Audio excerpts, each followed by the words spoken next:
नमोस्तु महाराज। तीरचेत नौगावा से और उसके बाद तैयार रहेंगी श्रीमती संध्या सिंह। नमोस्तु महाराज श्री। मेरा दिगंबर जैन समाज नौगामा और नौगामा में विराजमान पवित्र मती माता जी संघ का नमोस्तु। महाराज श्री, मेरी जिज्ञासा ये है कि नौगामा में जो बांसवाड़ा जिले के राजस्थान में सुखोदय तीर्थ क्षेत्र आपके आशीर्वाद से बन रहा है, वहाँ के लिए मुनीश्वरनाथ भगवान की प्रतिमा जो 3 साल पहले तैयार हो गई थी, हम आपके पास ललितपुर पहुंचे तो आपने बोला था कि मैं इस प्रतिमा को देखूंगा, उसके बाद ही मैं हाँ भरूंगा, जब भी लाओ उसके बाद इसके बारे में देखेंगे। तो 3 साल बाद ऐसा मौका आया, 3 साल हमको इंतजार करना पड़ा और आज आपने इसको बोला कि ये सुखोदय के भगवान बनने लायक है, तो हमने तो मान लिया, क्योंकि जिस पत्थर को आप भगवान कहोगे हम मानने के लिए तैयार है। क्योंकि लोग कहते हैं कि भगवान इंसान को बनाते हैं, लेकिन हमने देखा है कि आपने कई भगवान बनाए, हजारों भगवान बनाए, हजारों मंदिर बनाए। हम तो, हमारे लिए तो आप ही भगवान है। महाराज श्री, जैसे ही प्रतिमा यहाँ पे आई तो हमने देखा सामने गज आ रहा था, उसके सुकून हुए, हमें मंगल कलश के भी सुकून हुए, 5 घोड़े भी हमें मिले। और जैसे ही प्रतिमा यहाँ पर आई भाग्योदय, महाराज श्री सुखोदय तीर्थ क्षेत्र पे बारिश हुई आधे घंटे तक। महाराज श्री, ये चमत्कार क्या है? इस प्रतिमा को आपने अवलोकन किया, आपने इसकी एनर्जी चेक की, इसमें क्या एनर्जी है। और महाराज जी, हमारे लिए एक टेंशन भी बढ़ गई है। महाराज श्री, आपने बोला कि ये प्रतिमा अगले 4-8 दिन के बाद जब नया मुहूर्त आएगा उसके बाद नौगामा जाएगी। अभी हम विचार कर रहे हैं, भारी टेंशन में आ गए कि महाराज श्री ने बोल दिया महाराज श्री के चरणों में यहाँ पे रहेगी प्रतिमा, कहीं ऐसा नहीं हो कि लास्ट जाते जब लेने जाए प्रतिमा उठे ही नहीं, हाथी लगाने पड़े, क्रेने लगाने पड़े और उठे नहीं, यही मंदिर बनाना पड़े। महाराज श्री, इस प्रतिमा के क्या चमत्कार, और इस प्रतिमा के वागड़ में जाने के बाद वागड़ में क्या नया होने वाला या वागड़ का हमें बताए। और ये प्रतिमा वागड़ में पहुंचे, बड़े धूमधाम से पहुंचे। छोटा सा तीर्थ क्षेत्र है लेकिन छोटी समाज है, आपका आशीर्वाद रहे। देखो क्या है, और नौगामा में विधान होने जा रहा है महाराज जो जी। भी स्थितियां हैं, मूर्ति कोई बैठती है तो मूर्ति का मूल उद्देश्य होता है समाज की सुख समृद्धि बढ़ना चाहिए।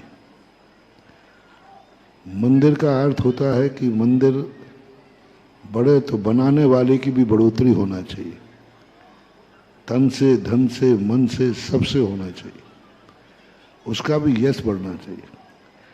इस मूर्ति की सबसे बड़ी विशेषता है कि इसका पाषाण सबसे ज्यादा एनर्जीफुल है। कभी कभी क्या होता है, पाषाण को भी देखा जाता है। हमारे शास्त्रों में आया है कि मूर्ति तो बाद में बनती है, पहले पाषाण की परीक्षा होती है और पाषाण की परीक्षा के साथ पाषाण को देखा जाता है कि ये मूर्ति, ये पाषाण मूर्ति बनने लायक है कि नहीं। और पाषाण के गुण होते हैं। पाषाण भी अपने आप में एनर्जी बोलता है, हर वस्तु की एनर्जी होती है। तो कभी कभी किसी पाषाणों में ऐसी एनर्जी होती है जो आध्यात्मिक शक्ति का बहुत बड़ा निमित्त बनती है। अब इस मूर्ति के अंदर एक ऐसी शक्ति है, जो भी इस मूर्ति के पास जाएगा उसके पास एकदम उसकी ऐसी शांति का अनुभव होगा, कितना भी आक्रोश करके जाए, कितना भी सदोष दृष्टि लेके जाए, कितना भी नकारात्मक लेके जाए, जैसे इस मूर्ति को देखेगा उसकी दृष्टि, उसका सोच सकारात्मक होके और वो शांति का अनुभव करेगा। पाषाण के अंदर, हर पाषाण में होती है, ऐसा कोई लेकिन हर पाषाण की एनर्जी अलग अलग होती है। कुछ पाषाण ऐसे होते हैं जिनको हाथ में लेते ही झगड़ा का भाव आता है। पाषाण सब होते हैं, लेकिन पाषाण की एनर्जी का जो मूर्ति शिल्प शास्त्रों में जो पहचान लिखी है, वह इस पाषाण में संपूर्ण गुण विद्यमान है।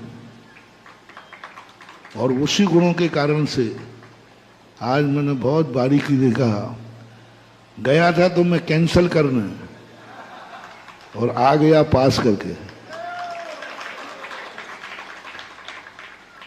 क्योंकि जो मुझे बताया गया था थोड़ी बहुत लाइनें वगैरह का, तो मैंने कहा मैं थोड़ी देर देखूंगा और कह दूंगा ले जाओ इसको।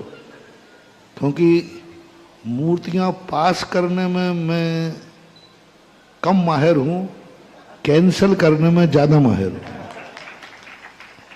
मेरे हाथ से पास कम मूर्तियां होती हैं, कैंसल ज़्यादा होती हैं। सारे मूर्ति वाले परेशान हैं। ये जो मूर्तियां हैं, कम से कम इसके पीछे कितने पत्थर हो गए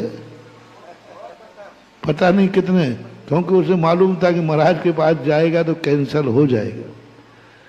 तो क्योंकि जैसे जांचने वाले की, काफ़ी जांचने वाले की दृष्टि सही कितना लिखा है इस पे कम रहती है, इसने गलती कहा कि जहां गलती करता है वहीं गोल लाल निशान लगा देता है। तो वही दृष्टिकोण से, लेकिन जैसे ही मैं मूर्ति को देखा तो मूर्ति को देखती पहली दृष्टि में आंख ने ना नहीं हाँ का संकेत दिया हूं। पहली दृष्टि में ही देखा तो पहली दृष्टि में ही आ गया कि मैंने कहा कोई बात नहीं, ये जो छोटा सा वरन है इससे अच्छी मूर्ति अब मिलेगी नहीं। क्योंकि अब जितने खदानों में से पत्थर निकल रहे हैं, जो बड़ी मूर्तियां निकल चुकी हैं वो निकल चुकी हैं। तो ये और बागड़ के लिए सुखोदय तीर्थ क्षेत्र एक बहुत अच्छा छोटा सा स्थान है, लेकिन नौगामा का जो है इस मूर्ति पहुंचने के बाद बागड़ का क्या, वो क्षेत्र सारे भारत का क्षेत्र बनेगा। बागड़ में दो क्षेत्र सबसे ज्यादा प्रसिद्ध होंगे, सुखोदय और वीरोदय। क्योंकि इन दोनों क्षेत्रों की एक ऐसी व्यवस्थाएं चल रही हैं, ऐसी परिणति चल रही हैं। दोनों क्षेत्र एक ऐसे संस्कार को जीवित कर रहे हैं जो बागड़ इनसे रहित था। बागड़ में जाने के बाद मुझे सबसे पहले यही देखने में आता है, यहाँ कुछ है ही नहीं। श्रावक बहुत अच्छे, कहीं कहीं के मंदिर भगवान बहुत अच्छे होते, लेकिन श्रावक उतने अच्छे नहीं होते।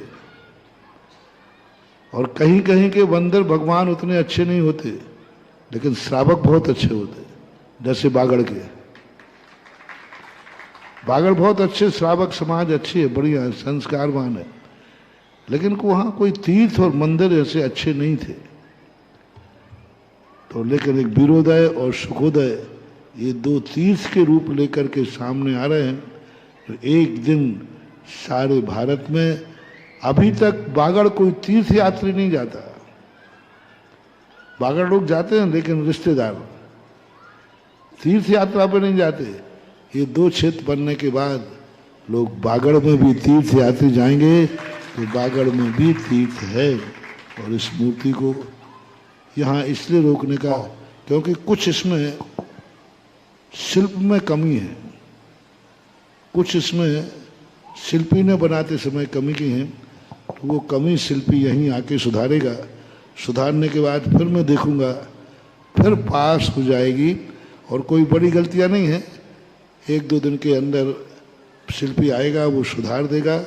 फिर आप ठाठ से उठा के ले जाओ, और इतने ठाठ से ले जाओ जितने ठाठ से वीरोदय की मूर्ति गई थी, उससे भी कहीं ज्यादा इसका वैभव होना चाहिए।